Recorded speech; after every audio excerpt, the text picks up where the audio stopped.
herniated discs or bulges. Forgot to switch 2 switches. Anyway, so that was good. We picked up. All right, so again, this is the Robert Gardner Wellness Podcast. I am Trent Knox, and this is your host, Robert Gardner. We're trying to figure out exactly what this podcast is going to look like. We're trying a few different things, trying the camera low, trying the camera high. And we were just talking before, forgot to press the live button, that what was the origin behind becoming a licensed massage therapist? I was hit by a drunk driver in 1999. I was living in Baton Rouge at the time. My life completely fell apart. I was in chronic pain from a drunk driver rear-ending the car I was in. I had a horrible whiplash, developed horrible TMJ dysfunction, and all I had were soft tissue injuries that the traditional medical establishment wasn't really helping me with. And over a period of years, I fell into massage and body work because I was working at a health food store in Baton Rouge, Our Daily Bread, if you out there in the area. A young lady gave me a massage for the first time, and it was the first time I felt relief, just slack in my tissues. So I decided then, I had thought about going to school for culinary arts, but I thought going to school for massage might be a better option because it was a cooler, quieter, calmer environment where people, weren't on drugs around fire and knives. So I decided to go to massage school and see if not only I could get better, but I could help other people with that process and themselves.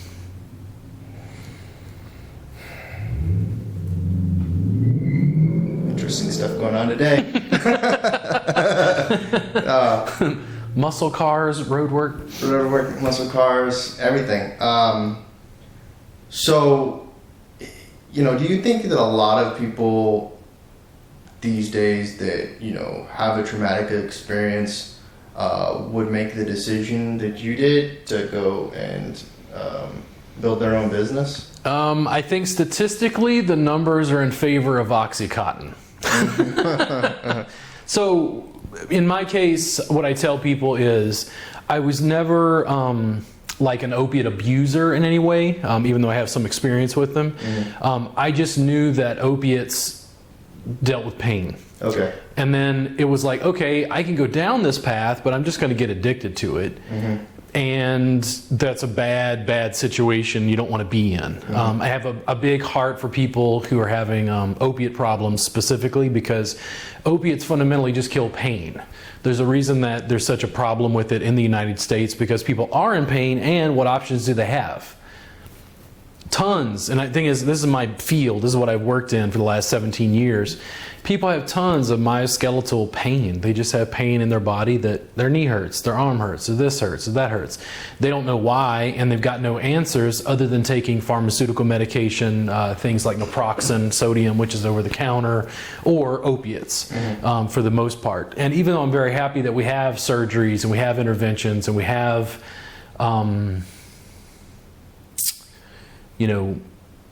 clinical solutions for, say, herniated discs. Some things need surgery, some things need medication. But there's a lot of people who just experience a low level, like if 10's hospital, 0's no pain, they're like a 3 or 4 all day, every day. Mm-hmm. Their life is just annoying. Massage and body work, in addition to stuff like yoga that I deal with, helps reduce that significantly so that people's quality of life is better. And I usually tell my clients, it's not about me just getting all of their pain to go away. It's really about management. If I can take somebody who's at a 5 all the time and reduce them to a 2 and show them how to work on themselves, they can manage their own pain, which gives them a much higher quality of life. And I think it butts right up against the opiate epidemic in the US. Most people, it's easier to take a pill. Yeah, definitely. Yeah. I was recently going through some pretty severe pain this past week in my shoulder, and I actually ended up in the ER. I don't know if you knew this, but they gave me they shot me with morphine, mm-hmm. and some other like muscle relaxers and things like that, and I can't. I'm not saying that it didn't help, but I can't really determine whether it was a solution or it was more of like a treatment. Yeah. You know, and I definitely don't think using like pain medication is a solution. I feel like it's a treatment. Like overall, in the like short long term, it doesn't do anything either. Yeah. In the short term, yeah. If you got a major issue, shoot me up. Yeah. But long term, like, what are you going to do? That's where Right. the challenge is. And I'm glad that people have access to the medication, but let's say, I don't know, let's say you have chronic pain and you're on medication. What if you have medication and massage and body work? Right. And it lowers your pain levels even more. Yeah. Yeah, but it's like it's for everyone to make the decision to go, and most people, I guess, like you said, it's easier to go and Sure. do that. Well, the other part is people don't know anything about anatomy and physiology, so they don't know where their pain is coming from, and they don't realize that pain can just be from muscles, just tight muscles. They don't realize that people can have long-standing debilitating pain that's years old. It's been, I've had pain in my hip for 10 years. I see clients like this all the time. They can't believe that just through manual therapy, through manual work, compression, stretching, mobilization, whatever I do, they can't believe that they can get relief from that. And it doesn't mean it goes away. If they were at a 6, maybe they just drop to a 2. But their response when they drop that low, it's like their quality of life, they're so much more mentally clear. It's a very different experience for them. Yeah. Where do licensed massage therapists make money currently? Private practice. Private practice. Real money. Now, Right. most of the industry works at facilities like Massage Envy. Massage Envy is the largest employer of massage therapists in the United States. But what I see on Facebook groups is therapists are often frustrated. They would prefer to work for themselves because they make more income. They're often not willing to build the business. All right, so we talked a lot about massage thus far. What about like some stuff that's currently been going on in our Facebook pages and whatnot of individuals are now going out and trying to impersonate you? I don't know why. I don't know what the business sense is of. 2 people contacted me, and it looked like I think it was like 3 or 4. Was it somebody made like a personal page out of my business page? Yes. They like took the photos. Yeah. And we talked about it for a little bit. You made jokes about Robert Gardner hose and all these things. Yeah.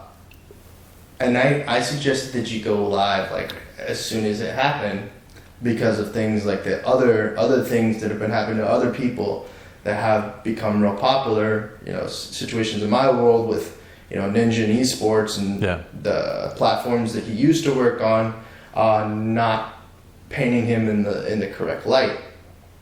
So I kind of was wondering, like, is this a common problem in the massage world? Like, No. competition? So competition is relative. There aren't a lot of like social media stars in my industry. There are few and far between. It's a fairly small industry as far as percentage of like population in the US. It's also not adapting extremely quickly towards technology. Like we're in my home studio. We are the cutting edge in some ways. It doesn't mean there aren't other people. It's not, like I would ask massage therapists who the most famous massage therapist is in the US, and they all kind of look at each other and I'm like, Phoebe from Friends. Yeah. Now, they'll talk about the massage nerd, they'll talk about Eric Dalton, and if you're a massage therapist, you may know those names, but most of the public does not. Yeah. Well, what I guess makes it intriguing or enticing to the public to look at massage therapy in a new light? Whenever someone goes to the mall or something like that, an average consumer, it's, the guy just saying, hey, come that deep tissue massage. Like, what can a licensed massage therapist in their private practice diversify so that they can, compete with like the big box stores? In some ways, I think this is easier than it's ever been, and this is something that I consistently harp on massage entrepreneurs. People have, such potent technology, but what they keep doing is they use this to complain instead of to produce. I could have easily taken a nap before my yoga class tonight. I didn't. Right. You said, hey, let's do a podcast. And I went, okay, I got an hour, let's go. Yeah. They're not using the capacity they have to produce and put out a name. What I'm noticing is there is a complete dearth of even small, not big box, like small box stores, local establishments.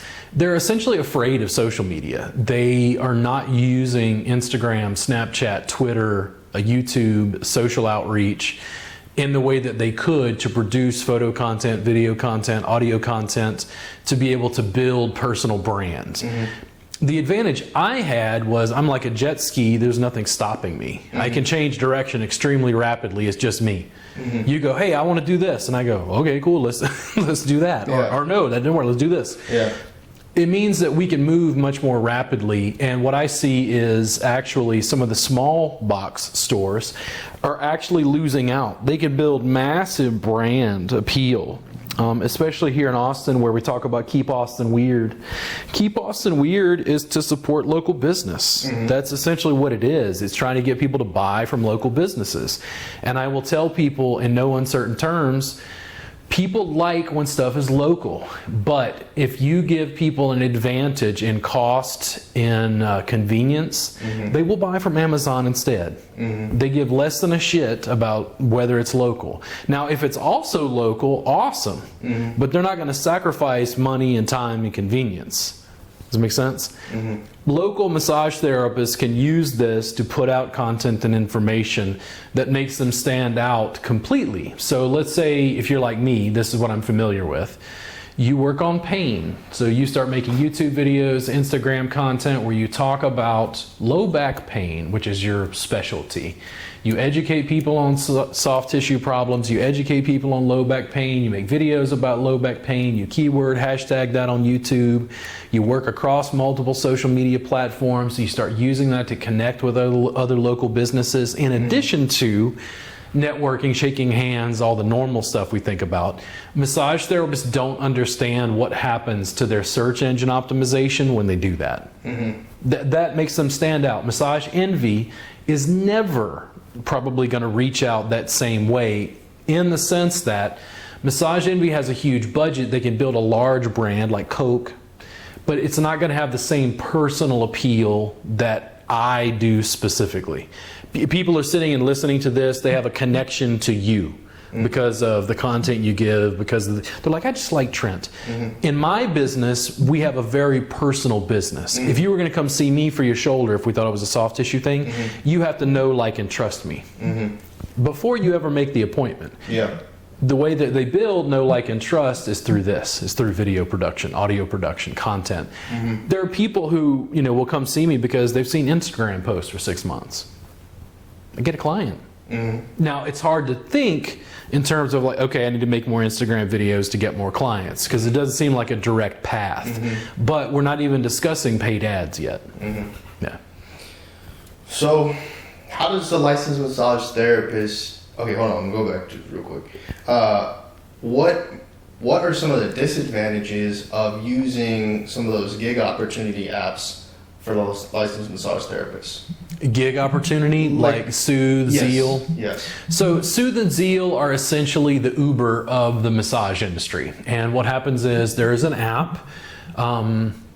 Soothe is the middleman between the therapist and the end consumer. But instead of having a brick and mortar operation, what they've done is they have an app. And that app, if I would sign up for it, means they would send me a message and say, hey, we have an appointment available at such and such. If I click a button to accept it, it means that I'm going to show up at the given day and time at this person's home to give them a session, and Soothe or Zeal is going to take a cut. Now, that solves some problems because the therapist doesn't have to do the work of building the business themselves. Soothe or Zeal, the people who created the app, are going to make a little bit of a cut. So they make money, the therapist makes money, and The end consumer is happy because they found a competent massage therapist who would come to them. My only thought every time is, why wouldn't you just market yourself directly? The therapist inevitably will say, oh, but that's hard. That's difficult. I think in some ways, it is a challenge building a business, but I don't think they understand the income potential that comes out of being a successful massage therapist who can pull in 6 figures in a year just by doing massage and body work. Yeah. Well, it's different than, Uber. Well, it's not. Uber, you do need to have a driver's license, right? You can't just go around driving without a driver's license, but you don't have to have like a commercial driver's license or anything like that. I assume that those applications, you also have to be a licensed massage therapist. Soothe and Zeal are 2 different companies. There may be others that I'm unaware of. They do their own sort of background checks and issues. I can't speak specifically because I've never worked with them. But generally, yes. So when you go to Massage Envy, consumers are never going to ask, is this person actually licensed? Because they're like, well, of course they're licensed. They work at Massage Envy. Soothe and Zeal kind of do that same thing. Now, here's what happens from a consumer end. The consumer, let's say I don't have my website. Let's say I don't have social media, video, blog, all the stuff we've done, audio, podcast, and they see a post on Instagram. It's got my phone number. Just text me. I mean, I'm in Austin. Text me. Yeah. Do they trust me? So they don't trust you yet. And that's what the challenge is. You can absolutely... Well, they don't trust you off the bat, which some may. It depends who it is. But something... I don't know how many people are out there consuming Zeal or... My first thought is, if you don't have information, if you don't have a website, they're not really a professional. It makes me wonder, does this person actually have a license? Like, I would never call a plumber... Gotcha. Because a plumber has to have something for me to find. They have to have a website. And it's a plumber. Like, a plumber doesn't need a website, but they need a website because it's marketing, it's business, it's like reviews from customers. Now, how much more do I trust a plumber when the plumber says, "Hey, do you have something wrong with your toilet? Like, listen, I got this blog post. I want you to check. And there's a series of videos. I want you to check these 5 things first and make sure you can't fix it yourself."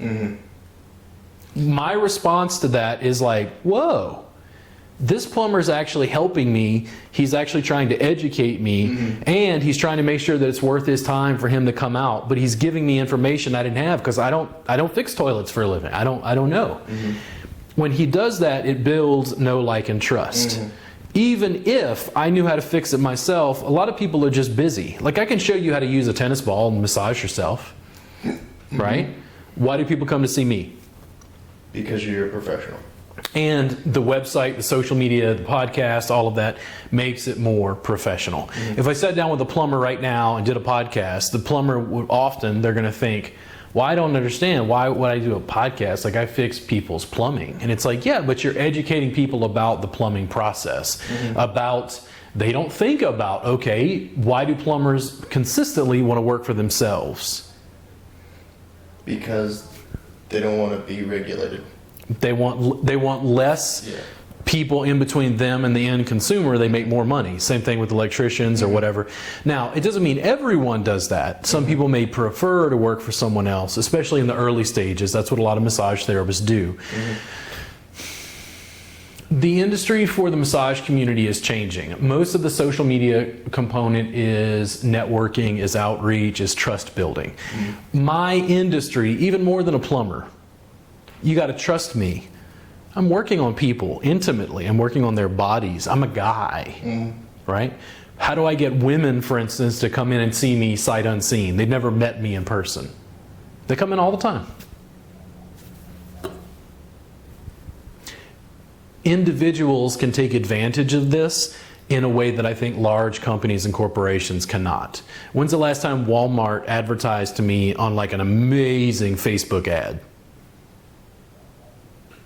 Instagram ad, Snapchat. Now, it's not saying that some large companies don't, by the way, but their branding has to be really good. One of the things that I notice, for instance, in the massage community is massage therapists will use pre-produced information, social media posts and shares that they purchased, including the text and the hashtags. So it'll be like, I'll flip through my Instagram feed and see like a photo and go, and scroll down and there's another massage therapist and it's the same photo. And I look at the text and then scroll back and look at the text and I can tell it's the same text because they've purchased that content. And here's the thing, the end consumer might not know that that's purchased material. But did it really build brand, personal connection and intimacy with that specific therapist?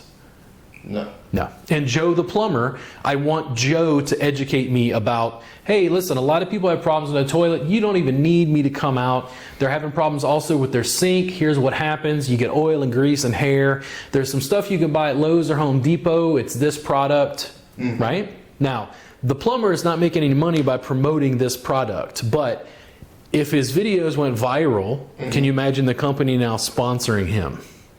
Absolutely. Exactly. And that's the thing. It's like you got to think outside the box. Independent therapists have more tools than ever.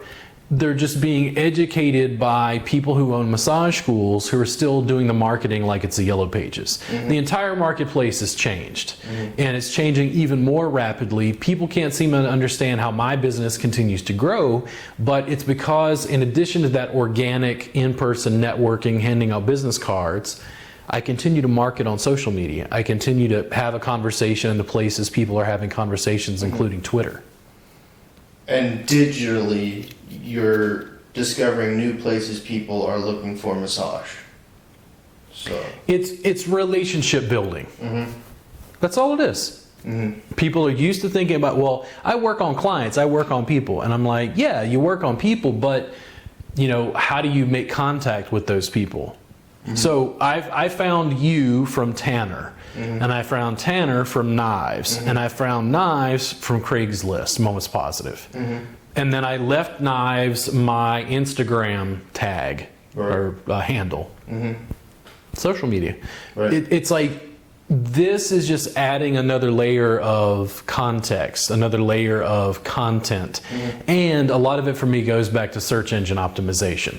The fact that my link tree is up on my Twitter profile, you can see a post, think it's funny, click on my bio link on Linktree, and then all of a sudden it's like, wow, he's got all these Facebook groups and a free workbook and a YouTube channel, and like it's all this information. I look, just from that bio link, I look like much more professional just because I'm actively involved in trying to solve people's problems without necessarily even making money from them. So what do you say to a massage therapist who says, I can't afford to start my own practice? Okay, work for somebody else. What would you say is the initial investment to work for yourself? Well, primarily here's the issue. If you're going to work for yourself, you got two issues. One, you're either going to go to somebody else's place or you're going to have your own space. If you're trying to make it as cheap as possible and you have a highly functioning car, you can go to people's homes. I don't think it's ideal. I don't really like it. I don't get to control the music, the set and setting quite as well, you know, lighting, whatever accoutrements that go along. Right. It's also mileage and time, and you got to factor all that in. The other part is, okay, let's not go the rent space. And when I say rent space, I mean like by the month. Like, let's say I'm going for the therapist that's broke. This is what I like looking at. Like, I got no options. I'm broke. I can't do it. Plus, that's what the common theme is. You right? find a facility that'll let you rent by the hour. Because now you don't have $600 a month in rent. You have, it's $20 an hour or whatever, or $40 or whatever the rent is on that hour. You go into that facility, you kick out that one client. You try to get that client to return, you try to get them to be a regular client, you try to network and promote to get more of those private clients. Now, you can also do that while you work for, say, Massage Envy. Right. You don't have to like be whole hog completely on your own. I didn't do that. You know, I've worked solo private practice now for 6-7 years, but all of the years prior to that, those 10 years, I was still getting my chops trying to figure it out. Yeah. It wasn't until I had a home studio, zero overhead, that things really shifted, because now I had all this space 24 hours a day I could use. Right. Now, website, video production, social media, on and on and on and on and on. I do think you can build incrementally. It does mean that after you're going for that hourly rent, maybe the facility will allow you to rent for a day, and then Saturdays are set aside. Maybe you can rent for 2 days a week, and you incrementally build until, here's what I notice happens. If the therapist starts working for themselves and they start making $80 to $100 an hour, they don't want to work for someone else. The money is so good, they're like, man, I need more private clients. And I'm like, yes. Now, build your website, build your infrastructure, build your social media, build your network. Let's go. But you can do it incrementally, and you can do it with almost zero budget. The other good thing is we do live in such a personal business. We can do personal branding. Social media is a really potent force to build that, and it gives me direct access to people. I don't have to go through an intermediary. I don't have to go through a middleman at all. I don't have to work at a facility if I don't want to. Now, it may be challenging, but what I don't want is someone to work at a facility like Massage Envy when they don't want to. Yeah. So what would you say is the closest industry that parallels yours? I think hairdressers are close. Okay. It's different, but it's close. Hairdressers, barbers, close. Another industry that's quite Yeah. being revolutionized through social media. I think so, yeah. Yeah, they're definitely, barbers and hairdressers and whatnot have really took a storm to social media and done unique things, There's not a space, I guess, there's not a marketplace like the two that you said, the on-the-go consumer-based massage where you go to their home. There's not the reverse where they can come to your home and You mean going to consumers' homes? Or I meant like a marketplace. Like there's oh, you mean system. home-based therapists? Right. There's no system on the smartphone yet, I don't know of, where a consumer could book an appointment and they just come to your house, and you don't know them from Adam. Yeah. Like that situation. It's a controversy in my industry. In some locations, there are zoning ordinances that would prevent it. I happen to live in an area where that's not the case. I'm also a guy. 80% of the industry is women. They're very nervous in the era of Me Too to have strangers into their home for various reasons.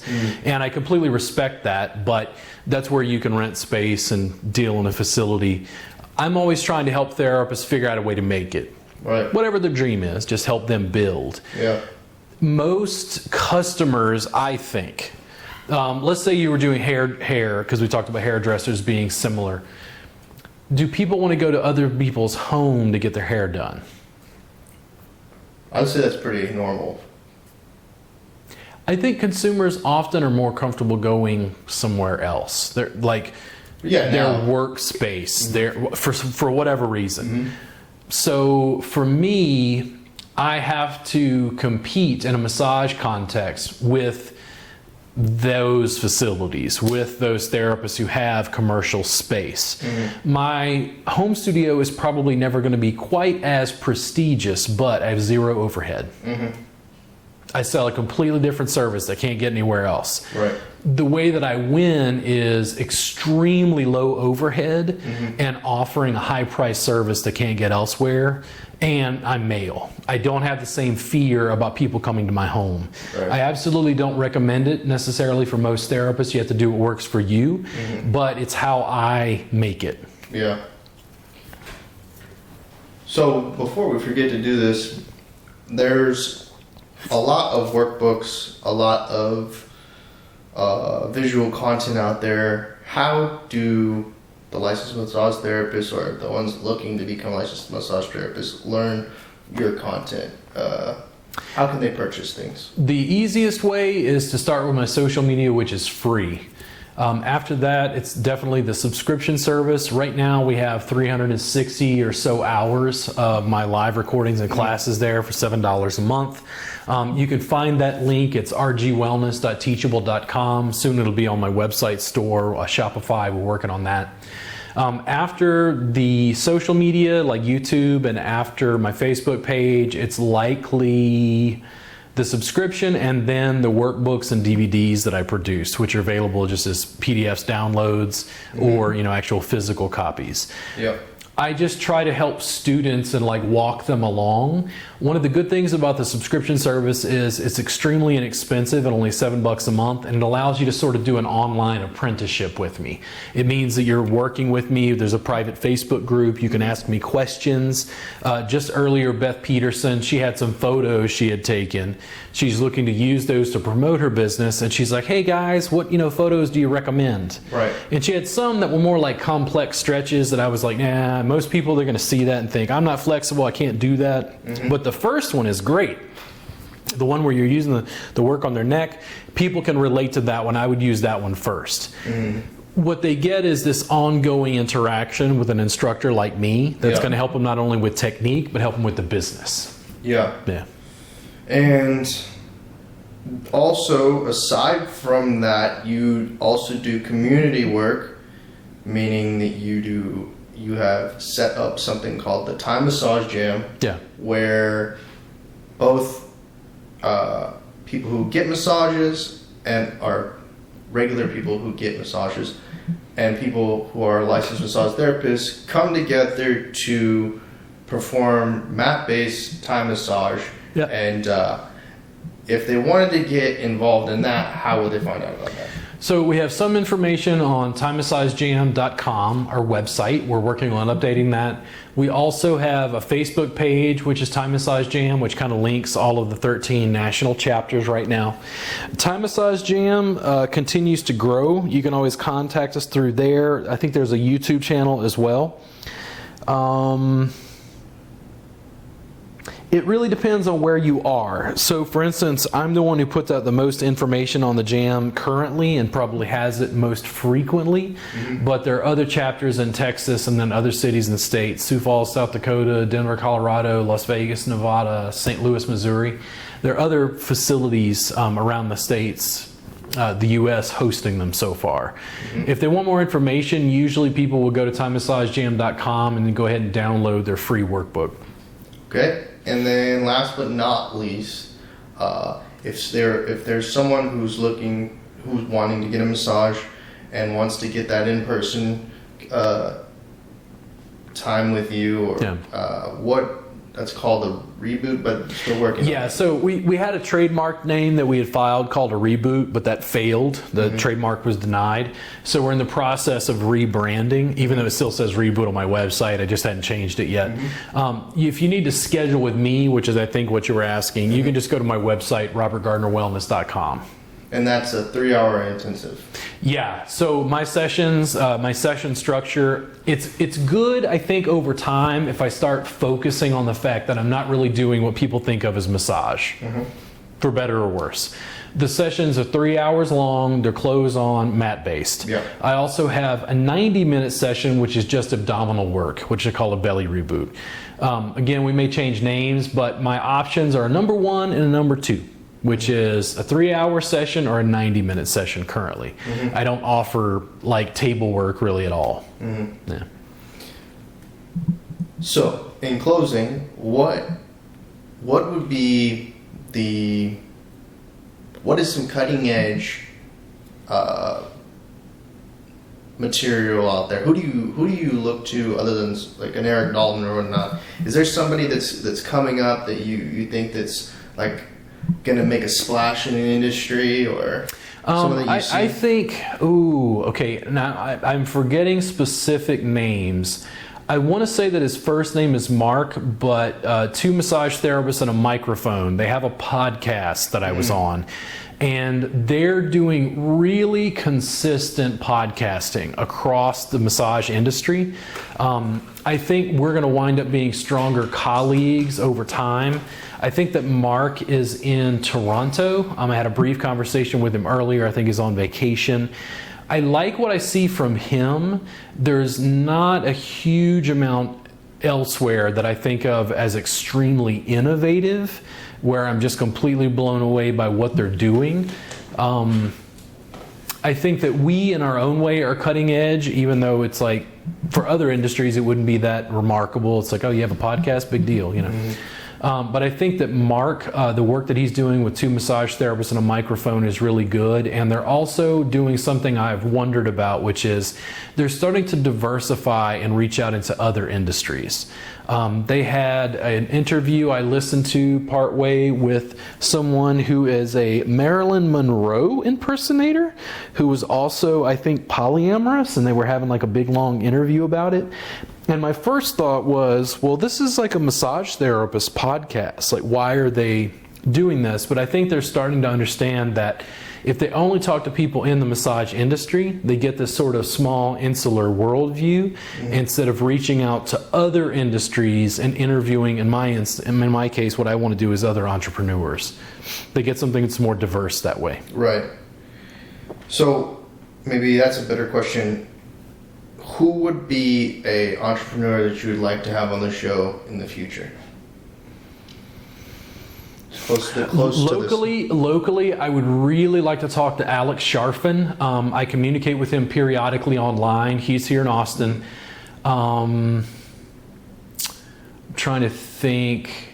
JP Sears lives here in Austin now, although he's got a little bit larger status. JP Sears would be somebody really fun to talk to who lives here in Austin. I'm trying to think of who else I've run into specifically at a lower stature, maybe people who aren't quite as like social media savvy or famous. There are lots of just small businesses in and around the North Austin, Round Rock, Pflugerville area, like restaurant owners. Yeah. Some guys who run a local barbershop. Yeah. I could totally see us like bum rushing their barbershop, running a podcast for a couple of hours, interviewing some of the customers, kind of cutting up in their facility, talking about business and entrepreneurship because you're cross promoting. Yeah. What I really like is I feel like I'm doing something that I saw Gary Vee do, which is he was the wine guy and he became the business guy. And I feel like I've been the bodywork and massage guy, and I'll continue doing that, but I feel like I'm transitioning into some sort of consultant. Like, I love talking to somebody who owns 3 Mexican restaurants, and they go, I'm trying to figure out how to build. And I go, well, come on. Yeah. And they go, but you've never run a restaurant. And I'm like, you don't need to run a restaurant to understand business. And it's like, as soon as I say, yeah, we're not on Instagram, I'm like, oh boy, here we go. Right. Because I've got a million ideas of how they can build brand to be able to boost the search engine optimization of the restaurant, to be able to sell more salsa, develop a product line, stuff they can sell outside of the store. It's doing essentially like what Kirby Lane did here in Austin. Kirby Lane started with one little provincial shop. Now they got multiple shops. I think they're spreading now to maybe other states, but you can buy their pancake mix. There are lots of options like that I think owners are so busy focusing on the bottom line that it seems like initially, like, oh, that's a lot. That sounds like a lot of work. You can't really start a YouTube channel. Yeah. So working with other business owners like that and entrepreneurs is what I'm really, really interested in. Yeah. Absolutely. Is there anything you'd like to say before we close this out? Just follow me on whatever social media you use. Feel free to contact me if you have any questions at all. I talk to people regularly, and if you are in the greater Austin area, you're an entrepreneur, you're trying to figure something out business-wise, and you want like a free consult, just contact me. I'd be happy to have at least just a phone call with you to see if we could do some work together. All right, guys. Again, I've been co-hosting with Robert. We're working on this podcast thing. Look forward to the next episode. It may not be in a studio setting like this, maybe like a virtual one-on-one with another entrepreneur in the space, or maybe in a different industry. But we're gonna try and build more onto this, and I'll be in the background as always, helping out. But thank you guys for tuning in, and catch you guys on the next one. See you soon.